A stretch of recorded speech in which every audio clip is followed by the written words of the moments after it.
Welcome everyone to the 2020 AGM. Thank you for joining this presentation on the bells that were. Allow me to introduce Josh Burson from Boston. The floor is yours. Thank you. Well, hello out there in internet land, as one of my favorite authors is wont to put it. As Joe already mentioned, my name's Josh Burson. I'm a ringer in Boston. And as some of you are already aware, I'm an amateur historian of the history of change ringing in North America. My topic today is the bells that never were, unsuccessful proposals for new rings in North America. I feel a certain deference in presenting my research this afternoon. After all, the NAG is less than 50 years old, and some of you will remember or even have been involved with the efforts that I'm going to describe.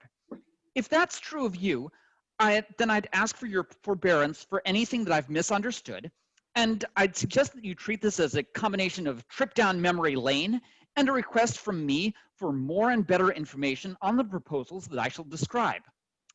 For those who, like me, approach this topic without much knowledge of what came before, I hope you find it as fascinating as I have. And I hope that everyone will be given the opportunity to think about how we might encourage the installation of new rings in the future, and think about what insights past experience can bring to that interesting question. In what follows, my main source will be the pages of the Clapper, which, for anyone new to ringing, is the quarterly magazine of the North American Guild of Change Ringers. I have, at this point, read, or rather skimmed, through very nearly the entire run of that publication, because that's the kind of campanological boffin or bell otaku that I am. Some additional information has been drawn from personal conversations, Guild publications such as There Was Life Before NAG, and miscellaneous internet research. The Clapper remains the source for most of the instances that I'm going to describe.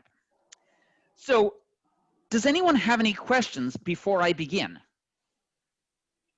So yes, if you have any questions, just let me know. I'll give everyone a 15-second head start. You can just write question privately to me, and I'll unmute you. Or just raise your hand and he can unmute you. That's true. If you know where the raise the hand function is in Zoom, you may do that. I'm watching. I don't know if I'm able to visually watch every person raise their hand via the video, but at this time, I have not received any questions, so please continue, Josh. Cool. Just wanted to make sure nobody had anything pressing to deal with before we got started. So thinking of getting started, proposals for rings in North America, of course, go back a long way. They predate not only the foundation of the NAGCR, but that of Canada and the United States. As early as 1685, the vestry of Bruton Parish in Virginia, whose main settlement was renamed Williamsburg a couple of years later, considered, quote, a proposition to the vestry concerning a steeple and a ring of bells for their newly constructed church. Several members of the vestry were asked to look into getting an estimate for costs and to start soliciting donations in very much the same way that we might do today. Sadly, nothing came of their efforts. Instead, the building that they knew was replaced by the current church, which you see here, built between 1711 and 1715. The new church does indeed have a tower, as you can plainly see, but it only has a single, fairly heavy Whitechapel bell, given by James Tarpley to the parish in 1761. We could also probably find other examples of unsuccessful proposals for towers from before 1970. I happen to know, for example, that at the start of the 20th century, there was an almost successful attempt to install bells in the Customs House Tower in Boston. But the frequency of proposals for new rings naturally increased after the foundation of the North American Guild of Change Ringers. The Guild's second annual meeting in 1973 sought to establish priorities for the newly founded organization, and prominent among these were opening silent towers and rapid increase in installing new rings of bells. Incidentally, the first AGM, from what I can make out, was basically everybody staying up until about 3 a.m. Hammering out a constitution and arguing about every conceivable thing along the way to getting a constitution. So a lot of the things that they might have wanted to get done had to get pushed off till the next year, and for some time when they were not running on caffeine and not enough sleep. By 1974, in any case, the Guild was able to celebrate the first installation of bells in Newcastle, Delaware, and the restarting of ringing at the Church of the Advent in Boston. But members had also collected information on other possibilities. Bill Theobald of Whitechapel had inspected the bells of St. Patrick's, Montreal. It's a heavier ring of, I want to say 10 from the 19th century. And he calculated that, quote, that 75,000 might have to be spent to make the bells ringable again. That's about 450,000 in today's currency. So a lot of money, even by bell standards. The 1974 AGM also discussed the imminent restoration of the bells at Old North Boston and a proposal to install bells at the University of Washington. The Montreal bells, sadly, have never been restored. Old North, as is fairly well known, was made ringable a year or two later. And of course, Seattle did get bells, though interestingly not until more than 30 years after this happened. Finally, there were other proposals whose details are now more obscure. There's been some correspondence, the meeting noted, about getting a ring of bells for Stony Brook, Long Island, New York. Negotiations are proceeding with the Whitechapel Bell Foundry. Another possibility was obscure even at the time. There are rumors that bells are to be hung somewhere in Miami, Ohio, somebody noted, but no one at the meeting could substantiate this. Incidentally, it's almost certainly Miami University in Cambridge, Ohio, which has in fact, 3 bell towers at this point, but what was probably being rumored was the augmentation of one of their chimes, which did in fact take place a couple of years later, but sadly did not involve change ringing bells. What were you thinking? What the heck were you thinking, Miami University? The early years of the NAG also illustrate what would be a recurring theme, that it is and was often difficult to tell which proposals for new rings would succeed. For example, the 1978 AGM recorded a proposal to augment the 3 Taylor bells in the Church of the Ascension in Montgomery of Alabama, hung dead, to a ring of 6. This idea, incidentally, not only failed to go anywhere, but was probably doomed from the start. You can kind of see from this picture both why it was an attractive idea and why it was a complete non-starter. It's a lantern tower. The windows look down into the center of the church. So you would either have to like stick an extra ceiling into the middle of the church, which they might not be down with, or you'd have to have an like unimaginably long draft.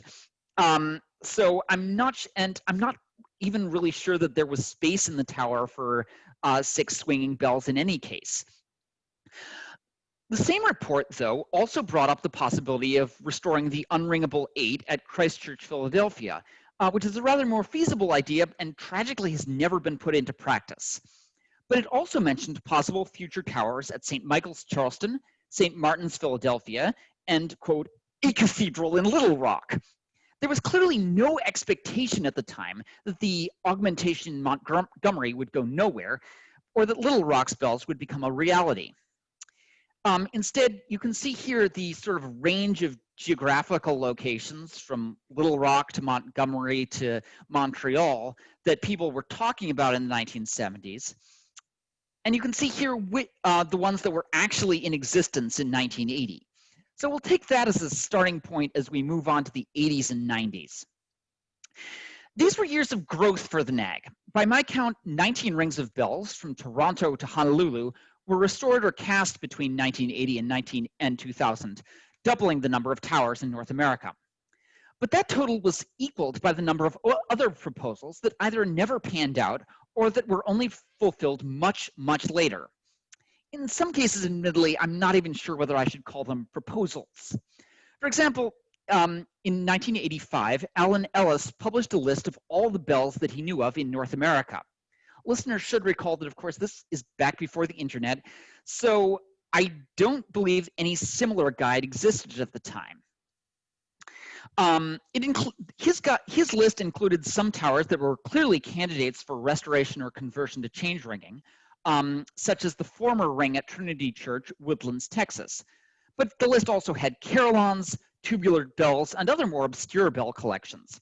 Likewise, the clapper mentioned various facetious plans. Somebody joked that they totally had a plan to put a ring in Aruba, for example, and somebody else later said, and yeah, the Clinton Presidential Library, we're totally trying to get them to get a tower. But the remainder are fascinating, or perhaps I should say the remainder are also fascinating. What's particularly fascinating is not merely the number, but the variety of proposals. The majority of North American rings were and are in Anglican churches. But in the 80s and 90s, there were proposals for towers in colleges in Montreal, Indiana, and Boston, for a memorial tower in Wisconsin, and for Unitarian, Catholic, and Presbyterian churches, multiple of each, in fact. Let's see. The nature of these projects was equally varied. Some would have involved rehanging existing bells. First Presbyterian Church in Haddonfield, New Jersey, for example, considered augmenting and presumably rehanging its 4 bells for change ringing. And in a similar vein, one could mention Oakville, Ontario, Saskatoon, Saskatchewan, and probably others for which the details are now obscure, at least to me. Other ideas would have involved installing bells in an existing tower, alongside the carillon at St. John's Cathedral in Denver, for example, or under the 3 bells at St. Luke's in St. Louis. And still others would have involved building a completely new tower, as at Bunker Hill Community College in Boston. Finally, there was at least one case, El Dorado, Arkansas. You'll notice there's a whole bunch of towers that were proposed in Arkansas, and though, of course, a couple of them actually happened. Yay! Anyway, El Dorado, Arkansas, they already had a bell instrument, tubular bells in this case, but they were sensible enough to want to replace it and start change ringing. Sadly, that dream was never realized. As you can see from this map, the proposals were equally varied geographically. There were plans for towers in 5 Canadian provinces and 15 US states. They spanned the continent from Montreal to Pasadena and from northern British Columbia to Virginia. There were proposals in Prince Rupert, which is like way north British Columbia. That's actually one of the more viable ones. I'll return to this. Ringers hoped for additional towers in the 80s and 90s for their local area. As I've already mentioned, there's a couple of proposals for new rings in Boston, for example, or for a tower where there was an active handbell group, but no tower bells, as in Colorado and Minneapolis. Still, yes, there was a very active handbell group in Denver for a while, and then it moved to Utah, and then they moved back to places with actual towers, which is great news for them and less great news for the spread of change ringing in North America as a whole.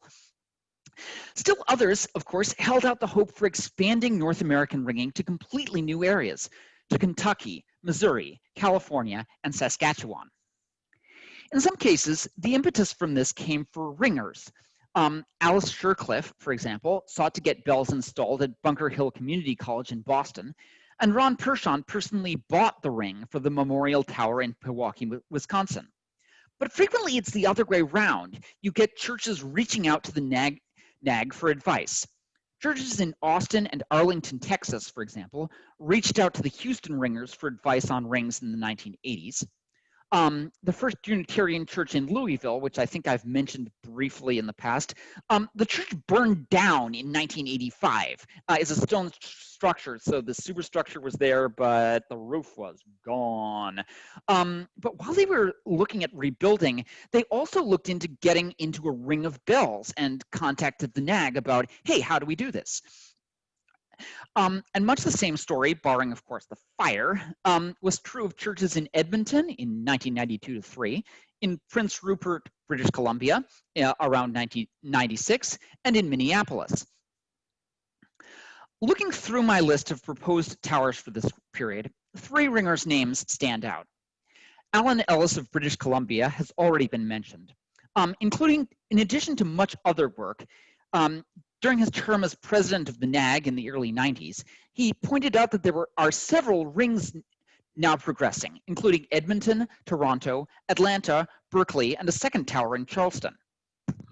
Toronto and Atlanta, of course, now have bells. The second tower in Charleston, which I believe was Grace Church, did indeed go through.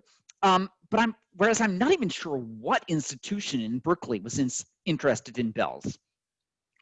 Leith Reynolds, now a non-resident life member in Australia, also shared my interest in possible new rings, and at various points in the 90s proposed or listed others' proposals for new rings in Hawaii, Montreal, Pasadena, Vancouver, St. Louis, and at Grace Church Cathedral, San Francisco. I mentioned this one by name in part because in the first 4 cities and states, I'm not even sure what the heck institutions were potential sites for towers. Obviously, if anybody knows, I would be super psyched if you could pass that information on. But above all, the name of Jeff Davies of Boston stands out. In a memorable speech to the 1981 AGM, he laid out what he hoped the future would hold, and it included new towers for Richmond, Virginia, Montreal, Quebec, and Muncie, Indiana. He had been and was also, of course, the prime mover behind the restoration of the bells at Christ Church and the Church of the Advent in Boston. And in the 1990s, he was hoping for still greater things. A 300 weight ring of, I am being bad at looking at my slides. This is an artist's conception of what the Pewaukee Bell Tower would have looked like. And this one's kind of interesting. This is Holy Trinity, Edmonton. As you can see, the tower looks awesome. I really think it just looks like it needs a ring, right? Anyway, Jeff Davies, in the 1990s, he's hoping for still greater things. A 300 weight ring of 12 to be installed in Gasson Hall at Boston College. I couldn't help myself from doing my own artist's conception of what Gasson Hall could have looked like in a much more awesome universe. The tower, as he noted, has been inspected and is considered suitable. He'd clearly planned out the ring in massive detail, but sadly, he couldn't talk BC into raising the money or something. Well, some ringers are probably now wondering whether this was the largest ring ever seriously proposed in North America. And again, Jeff was clearly very serious about this project. There's a little note in one of the, not even from him, in one of the issues of the Clapper in which the late Roger Savary describes getting bells for Boston College as like Jeff's current project. It was apparently what he was like totally gung-ho on working on at the time. It seems likely, however, that this is not, in fact, the largest ring ever proposed. From about 1980 onward, there were hopes that the Cathedral of St. John the Divine in New York City would install a ring of bells.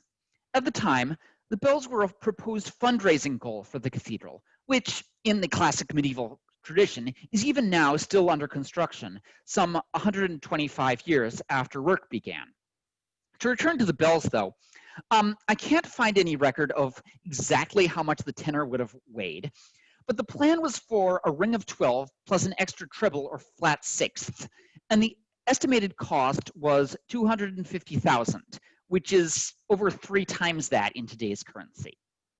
So unless my understanding of the cost of bells and their installation is seriously flawed, and admittedly, as we'll see later, that's a possibility, but I don't think it's quite that far off. So unless I'm like completely out on here, we're talking a minimum tenor weight of 3,300 weight, possibly a great deal more. In any case, heavier than any ring currently in North America. On a somewhat more gloomy note, I'd like to discuss another superlative, that of attempts to get a tower that most nearly succeeded. That title is surely borne by what are sometimes known as the Pershon bells. Ron Pershon ordered this 1,000 weight ring of 8 from Whitechapel in 1996 for a memorial tower in his hometown of Pewaukee, Wisconsin, a tower that's ultimately never been built. Sorry, Josh, sorry to interrupt. Do you have the correct slide on? Say again? Is this the correct slide that you want to show? Yes. Okay, guys, I'll make sure. Yep, I'm assuming you can see the artist's conception of the Pewaukee Memorial Bell Tower. Yes, yes, we can. Thank you. Sweet. Um, in 2016, after that plan had fallen through, he donated the bells to Nashotah House, an Episcopal seminary in the same area, which had undertaken to build a tower. Sadly, financial and construction difficulties once again led that project to be put on hold, and my understanding is that it has now been pretty much canceled altogether. What makes this particularly tragic, though, is that for several years, there was actually a Pewaukee band in training, making fairly regular trips to Chicago and occasional visits to Kalamazoo in order to learn how to ring tower bells. And a somewhat similar process took place in the case of Edmonton. Again, the church looked into acquiring bells in the 90s. They were hoping to start out with a ring of 4 or 5 and augment to 8. And during those years, several parishioners attend NAGCR ringing courses, and they're very interested in the art, but they never get to practice it in their own parish. To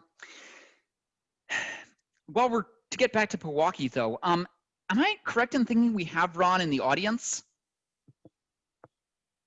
Joseph? What was the question? What was that? Do we actually have Ron Pershon here in the audience? Let me see if they have it labeled. I mean, in any case, I think this is a good moment to stop for questions. And if he's online, he can, correct me if I've misstated anything. And failing that, if anybody has any other questions, this is probably a good time to take them.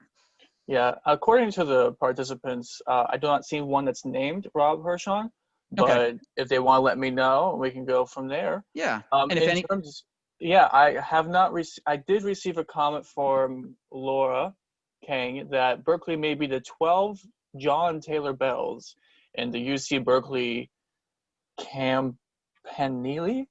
Campanile or Campanile, yeah. So there was that comment. And someone said his name is Roland. Sorry. Quite. But we do have someone who wishes to speak. Hi, Chris. Hey, Chris. Hi.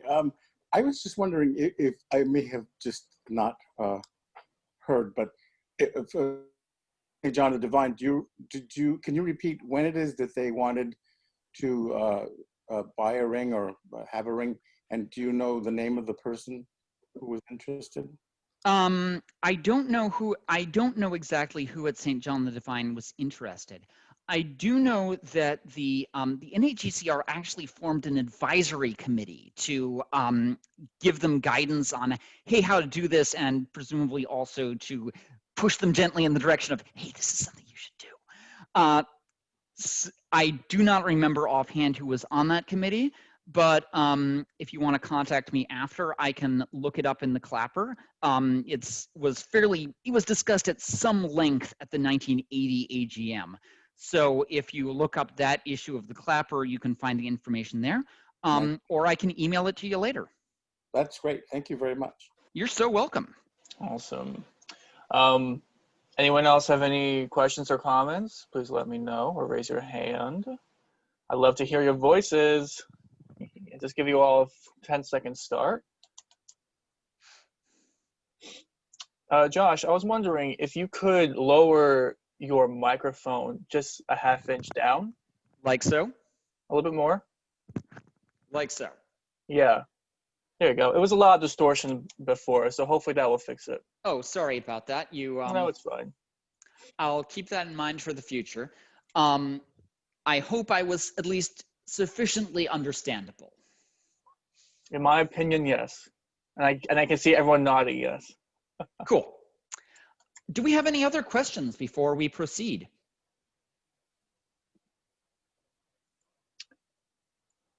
At this time, I have no Happy questions Towers. or comments. However, someone has commented that, I don't want to mispronounce your name, it said that Berkeley had a 12-bell Taylor chime from 1917, but it became a 48-bell carillon in 1979. I believe her name is Marjorie. Sorry if I said it wrong. It's definitely how my great aunt pronounced it, so I'm guessing that's correct. Yes. All right. And okay, continue. Moving right along toward the present. I said earlier in this paper that the 80s and 90s were a period of tremendous growth in the number of towers in North America. That's true, but in many ways, they were surpassed by the 2000s. During that period, 16 new tower rings were installed, and at least 2 mini rings were also acquired. These represent, of course, only a portion of the rings that were proposed during this period. But either because the authors had better luck, because they had more money, or because they had more realistic expectations, their success rate is much higher than in previous or subsequent years. And for many of the remainder of the proposed rings that we can see on the map here, we're faced with something of a semiotic quandary. Should we describe them as unsuccessful proposals, or as proposals that merely have not succeeded yet? There were, of course, also some proposals that one can only categorize as unsuccessful. At Christ Church Cathedral in Vancouver, the building of a new tower for an elevator in 2000 led to hopes that the cathedral might also install a light ring, much as had happened at Smith 30 years earlier. But after one mention in the clapper, nothing else is heard of it. At another church, La Crosse in Wisconsin, I don't know if you can see my pointer, but it's way over in western Wisconsin. There was interest on the part of both the rector and a local handbell choir in getting change ringing bells for one of the church's no less than 3 towers. But in 2002, the Minneapolis NAG members noted that, quote, the recent departure of the Reverend John Klein, who was very supportive, and other major expenditures have now put the project at a low priority. In Victoria, local ringers bought a chime from a redundant church in 2013 and planned to convert it to a ring of 8, but they were unable to find it a home locally. The bells are now destined for shipment to Australia to be hung as a chime in a cathedral in Bunbury. Finally, at yet a third Christ Church, this time in Rochester, New York, local ringers spent nearly 10 years raising funds for a ring, only to have the vestry do an abrupt about-face and reject the idea. That story, at least, has a happy ending. The Church of the Ascension ultimately was much more into the plan, and that's why they now possess a ring of 10. Yay! Which, as I've told the locals, is pretty much tops on my list of places to road trip post-COVID.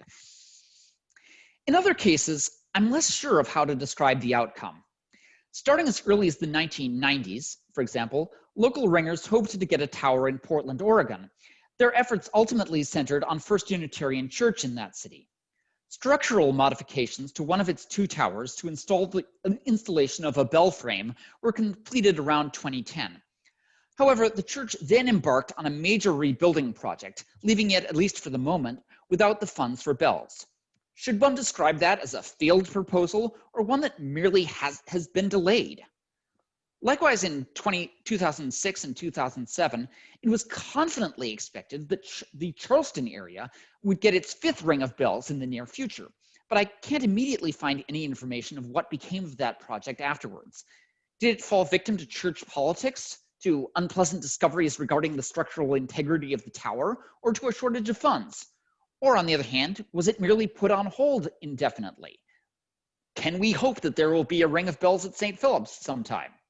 I don't know. Still more inscrutable is the case of Pauli Murray College at Yale University, which I seem to have forgotten to put on this slideshow.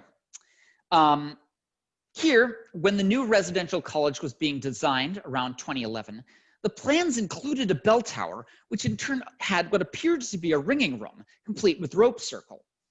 But no bells have been installed since the college's completion in 2017. Yale had apparently planned to commission bells from Whitechapel, so the fact that the foundry went out of business, at least for tower bells, may have something to do with all of this. But on the other hand, Taylors of Loughborough built and regularly inspects Yale's Carillon. And so it's hard for me to imagine that faced with the knowledge that Yale was thinking of getting a ring, they wouldn't have been like, we could hook you up. We can send you a price proposal.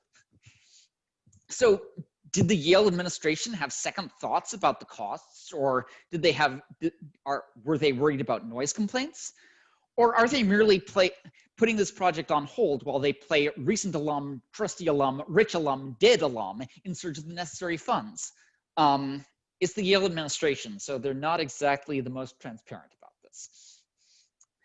So I'd like to close out this section, though not this paper as a whole, by giving a précis of the current state of various tower bell projects around North America. I feel that this is particularly important at the moment, since the relevant page of the NAGCR.org website is regrettably but inevitably out of date, and a new page on proposed rings isn't going to be included in the initial release of the new version of the site, which many of you saw in Kemp's presentation the other day. I hope by the time I deliver this, so for completeness sake and for the moment, we're going to run a list of what's currently proposed, what we can realistically describe as a current proposal for new towers in North America. Milwaukee, Wisconsin, postponed indefinitely due to lack of funds, as noted earlier. I still feel like that should be on the list because we've still got 8 bills sitting in a village hall in Milwaukee. So Portland, Oregon, also postponed indefinitely. New Haven, Connecticut, Yale, status unclear. Austin, Texas. Rosemary Cole was attempting to persuade St. David's Church in that city which was undertaking a major expansion project at the time. I believe that's still underway, in fact. But she was trying to persuade them to include a bell tower in their designs, since as long as you're ripping everything up and putting in a massive new building, might be a good time to stick a tower on top. Unfortunately, they were ultimately not interested. She more recently also approached All Saints Church in the same city. They haven't given her a definite no, but they also haven't given her a definite yes. So the fact that they're not getting back to her probably does suggest that they're not interested either. This seems particularly regrettable to me, incidentally, because from what I know of Austin, from my admittedly secondhand understanding, it seems like it's a city where bell ringing could really take hold. And that's entirely before we consider the possibility that there are already a couple of local bell ringers. Lebanon, Pennsylvania, St. Luke's Episcopal Church. I'm not even sure whether or not this should even be listed as a proposed tower, but since I mentioned that in that light in the last issue of the Clapper, I felt like I should bring you up to date, at least briefly, on my own project. So I was able to get in touch with tailors of Loughborough who cast the bells there.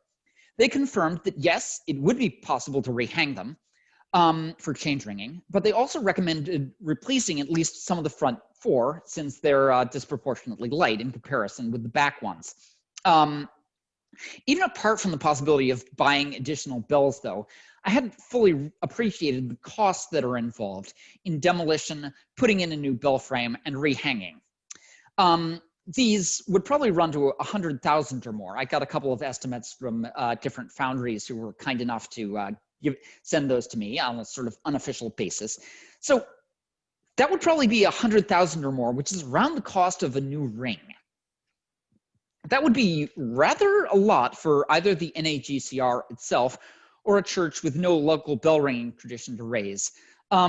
So I've reluctantly had to agree that we should probably at the very least put this one on the back burner.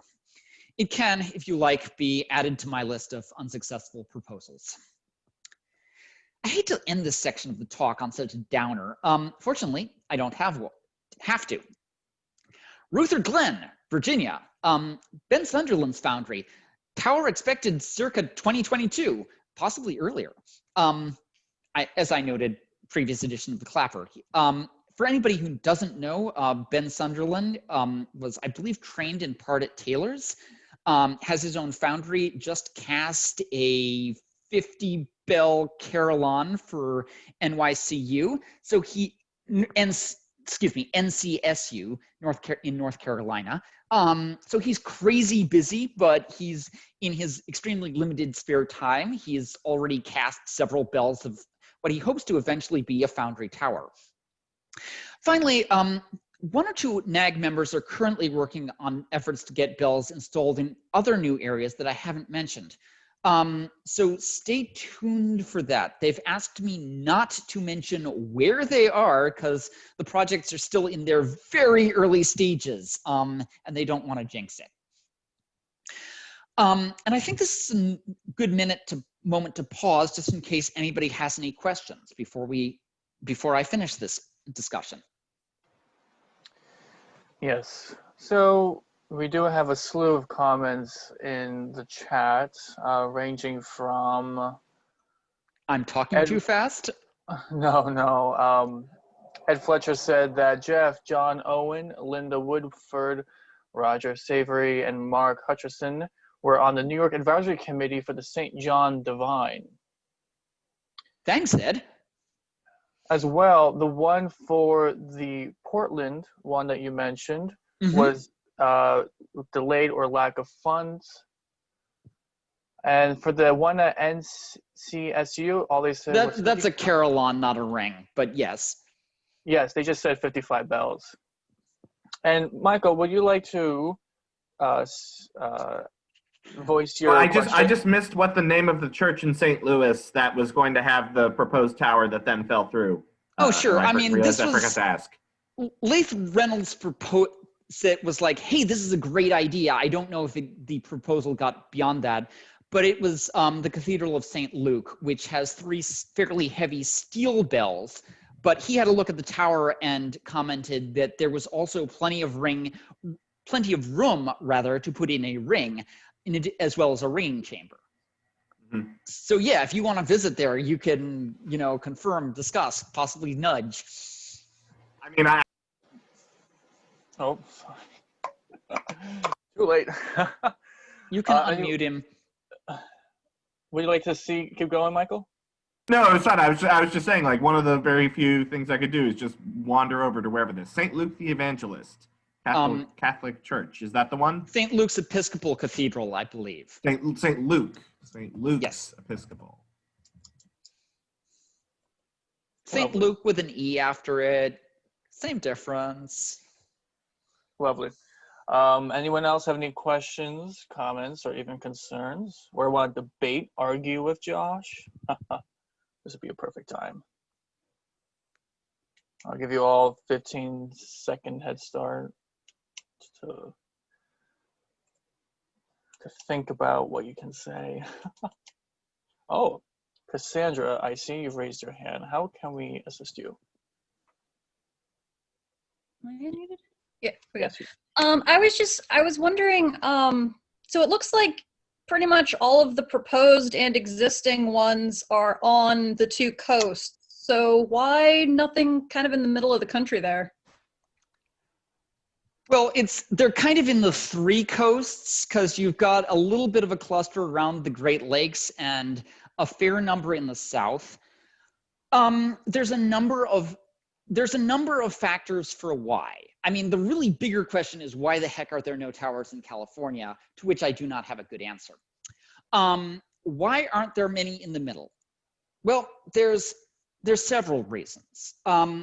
First off, a certain proportion of the towers are, in a sense, legacy rings. That is, they were installed at some point during the 19th century, or in some cases, the 18th century, when there were many fewer white people in anywhere west of the Mississippi. There's a little cluster around British Columbia, in large part because Britain poured a huge amount of effort into making British Columbia as prosperous and English as humanly possible. So you get a fairly substantial investment in the Anglican Church's infrastructure out there, including at least one ring of bells that was cast, existed, and then was destroyed in a fire. The other factor is, where do you find Anglicans?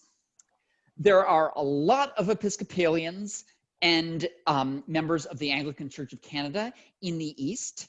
There are a fair number in, as I've noted, in British Columbia. There are many fewer in the Western United States and Western Canada for a whole variety of reasons, including ethnographic makeup, the fact that the Lutherans got there first, and the fact that the Baptists ended up being the dominant, a massively dominant religious phenomenon, etc. And as I briefly noted earlier, change ringings and is originally an English pastime. So most of the rings in North America are still in Anglican or Episcopal churches, even though most of the ringers are otherwise never darken the doors of an Anglican or Episcopal church. I may be slightly misstating the proportion of Anglicans to non-Anglicans based entirely on what things are like in Boston, but I may also be right. And we have one last question from Alan. Hi, Alan. Hi, how you doing? Josh, you mentioned earlier about Arlington, Texas, and you referenced Houston Ringers, and I may have just forgotten. Could you just give a bit more information on that? Because I don't remember it. That's the other thing. I don't have a lot. I made some attempts to look up where the heck they meant, and I didn't get anything. It's possible that they got the town wrong. They said it was noted in the Clapper that it was an Episcopal church, and they also made the odd comment that, quote, funds in the shape of the tower, triangular, will make this a difficult project at best. So I've been wondering, did they mean like somewhere else? It's hard for me to imagine why they would get Arlington confused with somewhere else. I mean, because it's right near Fort Worth. So you'd think if they were going to get confused about what town it was, they'd have gone for Fort Worth and not Arlington. I had not even previously known that there was an Arlington, Texas. Is your reference a Clapper article? Yeah, and I can send you the reference if you're interested. Thanks, I'll have a look at it. Appreciate that. You're so welcome. I think we're good to move forward. Cool. So having surveyed the history of tower proposals in North America, one question inevitably comes to mind. What is it that causes some tower projects to succeed and others to wind up in this paper? Unfortunately, I don't have a definite answer to that. In part because I'm not sure I'm qualified to answer it. I've only been ringing for, 5 years?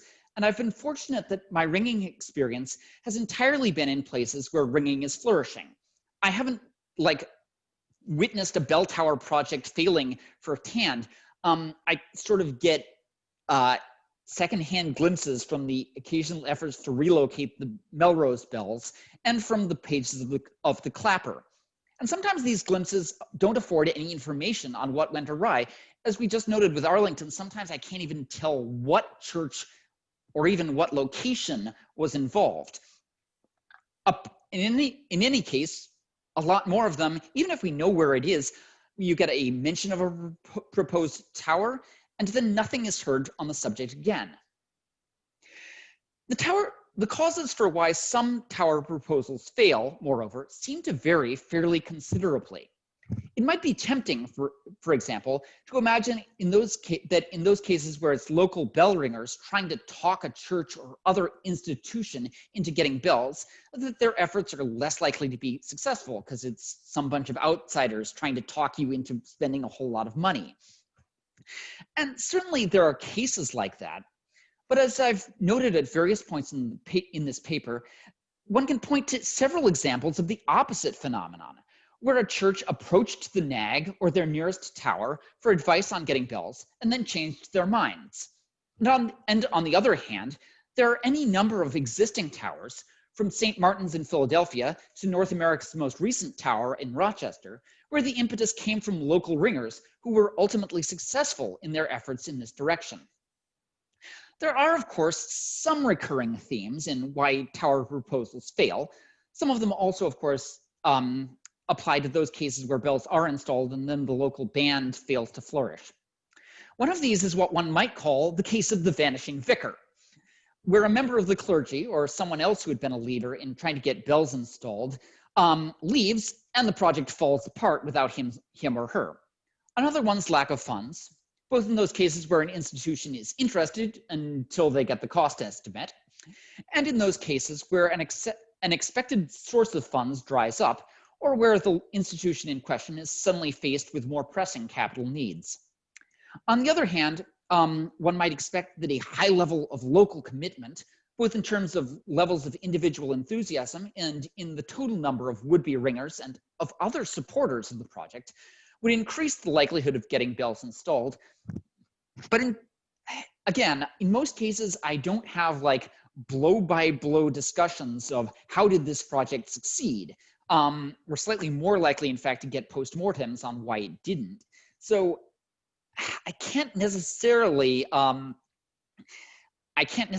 say that with definition. Also, none of these factors is always correlated with success or failure, and none of them is entirely predictable or necessarily within any one person's control. Ministers changing jobs, for example, is somewhat beyond bell ringers' control. In fact, in some denominations, it's beyond the minister's control. And local enthusiasm doesn't necessarily translate into a project's success, as the examples of Edmonton and Pewaukee indicate. The installation of a ring of bells, moreover, sometimes comes almost unexpectedly. This happened in Orleans in the 2000s, where, as far as I can make out, the donor basically visited the community of Jesus and decided, you guys need a bell tower, and then he made a bell tower happen. Hence, while there are some common reasons why proposals fail, the actual incidence of failure or success seems to rely heavily on, well, luck. And predicting which will succeed, as I've noted earlier in the paper, seems difficult at best and a waste of time at worst. One thing I would like to stress, however, is that attempts to install bells sometimes bear fruit only years down the line or on the second try. Nearly a decade separates the first proposal for bells in Little Rock around 1978 and their actual installation in 1987. While the tower at the University of Washington represents the revival of an idea from the 1970s that fell through the first time, then got revived. In other instances, attempts to get a ring are ultimately successful, but things work out way differently than expected. So at Rochester, as I've already noted, local ringers originally expected to get bells at the church at Christ Church, but when that plan was rejected, they turned to the Church of the Ascension. And at Trinity Wall Street, there were proposals for years to restore the Ring of Eight that was cast in 1797 for the church. Ultimately, the church opted for the, in some ways, more ambitious plan of putting in an entirely new Ring of 12. Finally, all of this inevitably brings up the question of what we, as individuals and as a group, can do to foster the establishment of more towers. That question, in turn, raises another one. Do we need more towers? Should we be actively trying to get more? Or, given the frequency with which towers fail to thrive or have difficulties getting started, should we be devoting our efforts simply to fostering ringing in those places where bells already exist? You can probably guess what my answer is. I would argue that yes, we should be working to increase the number of towers. Despite the enormous growth in the number of them since the Guild was first identified rapid increase in installing new rings of bells as a priority, we're still just too spread out. We're all familiar with the phenomenon of the person who learns to ring and is making real progress, or even come to play a key role in their local ringing group, and then moves somewhere where the nearest tower is hundreds or even thousands of miles away. Perhaps they're the sort of person who starts a handbell band from scratch at that point. There have been and are a number of cases where people do exactly that. But that requires considerable determination, considerable investment in time and money, and a considerable interest in ringing changes on two tiny bells instead of one giant awesome one. And not everybody has the skills or the time or the enthusiasm to do something like that. And otherwise, the person who moves away is either never heard from again or only gets to ring once in a blue moon when they make a pilgrimage back to their home tower or make the trek to whatever tower is needed. Is nearest. Admittedly, of course, with the creation of Ringing Room, you can now, of course, make that trek virtually. So hopefully we will have fewer people who go from being ringers to being lapsed ringers because they're somewhere where there are no bells. But there's also the existence of the counterexample, the instances of mutual assistance among towers, which is something that that really one could wish was available for more people. Looking back through the early days of the Clapper, for example, one thing that really jumps out is the contribution of the Groton School in Massachusetts in giving the group that would ultimately become the Boston Band support, encouragement, and a place to ring at least occasionally. In more recent years, Boston ringers have returned the favor by helping struggling Groton bands, and about a decade ago, they also helped ringing get started in Orleans. Matt Austin of Kent can take his students on field trips to Boston or Groton or New York, but that's only because despite the many-hour drives involved, the towers in the Northeast are remarkably close together by North American standards. Wouldn't it be wonderful, and wouldn't it be a tremendous asset to North American ringing if every group had another tower within a couple of hours' drive? So how do we get there? Or at least how do we get closer to there? Sadly, once again, I don't have all the answers to that question. One thing that my research has taught me, somewhat to my chagrin, is that it's definitely not enough to find a tower that looks like it would be a good place to install a ring, or a set of bells without a home, or a local group of ringers with no bells. I'm probably going to go on collecting interesting examples of potential towers. I'm almost certainly also going to go on trying to see if I can figure out ways to get bells there. But I have to be realistic about the odds that there will ever be change ringing there. Perhaps the most important factor in raising those odds, as I've already said, is that of local commitment. And I'm going to have to leave it to those with more interest in, more experience in building that up to suggest better ways of doing that. We actually had a fairly excellent presentation related to that, a couple of fairly excellent presentations, in fact, over the last couple of days. If you didn't get to see them, I recommend them to every ringer, especially every tower captain. Nevertheless, there is one thing that I think I and all of us can do to help encourage the creation of new towers. That thing, as you've probably already guessed, is raising awareness of ringing among the public at large. And incidentally, I have one or two ideas about how I'm going to do that once it's safe to have things like reunions and festivals again. But I also have one suggestion that ties back into the history of failed proposals for towers. That is, might it be worthwhile for us to get back in touch with those places who considered getting bells at some point? Us, in this case, could be the NAGCR's officers or people who were involved in the proposal at the time, or just interested individuals. Although in that case, obviously, I have, and I would suggest that anybody else also should coordinate with the NAG so that we're not duplicating effort and we're not pissing people off when we know that this is a dead end. Regardless of who's doing it, though, if we're to raise awareness that change ringing is a thing that people actually do on this continent, we've had several people in the last few days who've mentioned the fact that I did not realize that this was something that people did, / that people still did in this day and age, / that existed outside of a Peter Wimsey novel. So if we're to raise awareness, then it's desirable not merely that we tell our friends and relations, but as many people as possible. But if anyone's going to listen, it's better that they have a personal connection to the subject. And one source of such a connection is through the history of their own college or their own church or their own city. I think people would surely be interested to learn, if for no other reason than the, hey, did you know this bizarre fact factor, that their congregation or university or whatever had considered getting a ring of bells at one point. Perhaps all the more so if they have no idea at the moment what a ring of bells is. Perhaps, if nothing else, some of them will remember later on when they move away for college in Kalamazoo or Sewanee, get a job in Toronto, or retire to Charleston, and realize that they now have the opportunity to witness, or perhaps even try out, this strange-sounding activity that so nearly had a home in their hometown. Or perhaps some of them will even start dreaming of getting a tower of their own. I know that this talk, and getting a tower for real this time, I realized that this talk might be summarized as a big collection of evidence that having a dream like that isn't enough. But equally, it's only because some people dared to dream such dreams and accept the risk that their dream would not be a success that the NAG now counts 50 towers rather than the 15 that we had in 1972. Thank you. Lovely, Josh. So we do have a couple questions. And as you assumed, yes.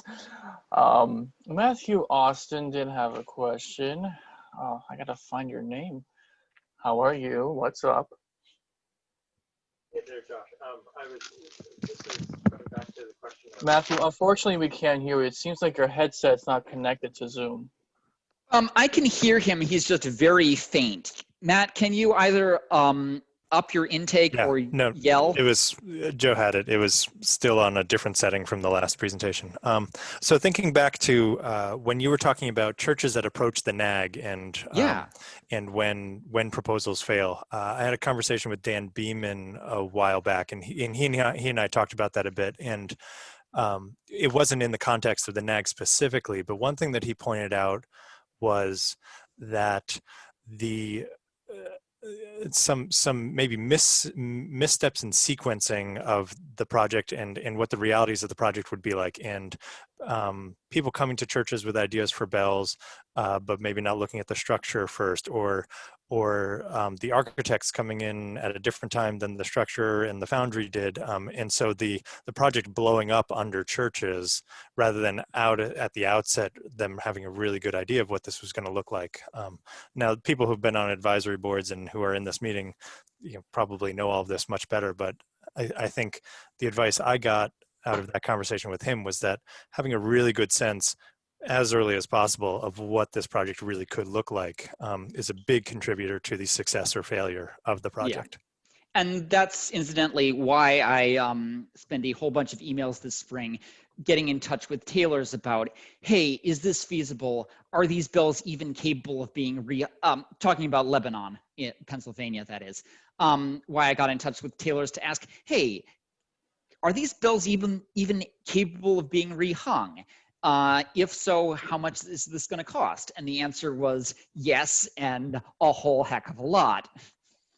So yeah, I yes, that you're definitely making, that is excellent, definitely an excellent larger point though, and includes several things that I hadn't thought of, like getting the it is I think, if you want to jump back and if you want to reply to this, that would be awesome. It is, I think, a little bit of an interesting question though. How do you figure out, like, can the structure of the tower bear the bells if you haven't contacted the church or other institution first? And one last question before we conclude the event is that it seems like you're reading from a research paper that you made, or some type of dialogue that you're reading from. Is it possible that you can publish that paper to an online resource? Yeah, I'm planning to stick it on the NAGCR website, in fact. There will also be an annotated list of all the proposed towers that never happened in the next issue of the NAG, of the Clapper.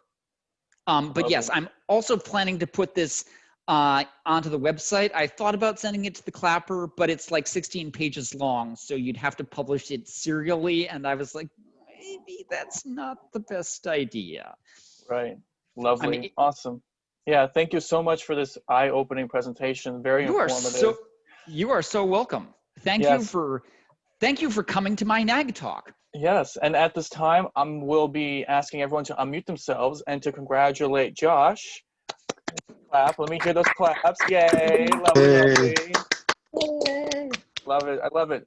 So at this time, the event has concluded, and the speaker is willing to stay longer to speak with individuals. And our next event will be at 4 p.m. and it will be about the ringing room. Thank you all for your participation, and see you around the virtual space.